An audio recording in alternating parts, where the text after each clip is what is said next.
अभी अभी एक न्यूज़ आ रही है कि चाइना ने एक ऐसी ट्रेन बना ली है जो कि 700 किलोमीटर की स्पीड जस्ट 2 सेकंड में अचीव कर लेती है।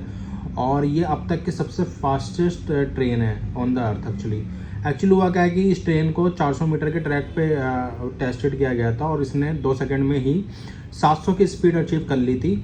और ये माना जा रहा है कि ये जो है ये ट्रेन है ये एरोप्लेन से भी ज़्यादा फास्टेस्ट है, क्योंकि जो एरोप्लेन है वो ज़्यादा से ज़्यादा 575 किलोमीटर पर आवर की स्पीड से चल सकते हैं, ये जबकि 700 किलोमीटर पर आवर की स्पीड से चल सकती है। तो ये एक बिग अचीवमेंट है। तो एक्चुअली ये सब इंडिया क्यों नहीं कर पा रहा है, तो इसका सबसे बड़ा रीज़न ये है कि इंडिया जो है वो सिर्फ और सिर्फ 21 बिलियन रुपीज़ खर्च करता है रिसर्च एंड डेवलपमेंट में, जबकि चाइना जो है 506 बिलियन खर्च करता है। और इनका जो ये है स्पेंडिंग है ये ईयर बाय ईयर इंक्रीज भी हो रही है, जबकि इंडिया की सिर्फ 0.64% से सिर्फ 0.6% पे स्टैग्नेट है। तो और दूसरी बात ये भी है कि आजकल ऐसे ऐसे हमारे देश में नेता आ रहे हैं जो कि फ्री में सबको पैसे दे के चुनाव जीतना चाहते हैं। उनको पता है कि रिसर्च से कुछ नहीं होने वाला है, पैसे दो और चुनाव जीतो।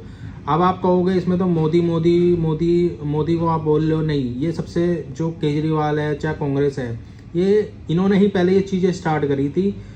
बीजेपी तो बहुत लास्ट में आई है। ये जितने भी केजरीवाल थे इन्होंने बिजली फ्री कर दी, बस फ्री कर दी, और फ्री के चक्कर में लोगों ने इनको जिता दिया, लेकिन इन्होंने जो बेड़ा गर्क किया देश का वो अभी तक हम भुगत रहे हैं। फिर अब कोई बीजेपी तो कोई संत तो बनी नहीं रहेगी, उसको भी चुनाव जीतना है, वो भी जीत के आना चाहती है, तो उन्होंने भी ये चीज़ कर ली। केजरीवाल को ये सोचना चाहिए कि भाई जो तुम चीज़ कर रहे हो कोई इतना यूनिक नहीं है कि कोई और नहीं कर पाएगा, सब कर सकते हैं, लेकिन आपने इस चक्कर में देश का बेड़ा गर्क कर दिया। दूसरा, इसके जो फॉलोवर्स हैं वो ये कहते हैं कि अगर कोई चीज़, मान लो अगर यही चीज़ अगर इंडिया में सक्सेसफुल होती ना, तो ये कहते हैं कि गरीब, हमारे देश में इतनी गरीबी है, लोगों के पास 2 वक्त का खाना नहीं है और तुम यहाँ पे 700 की स्पीड पे ट्रेन दौड़ा रहे हो, उसका क्या फ़ायदा, पहले गरीबी हटाओ।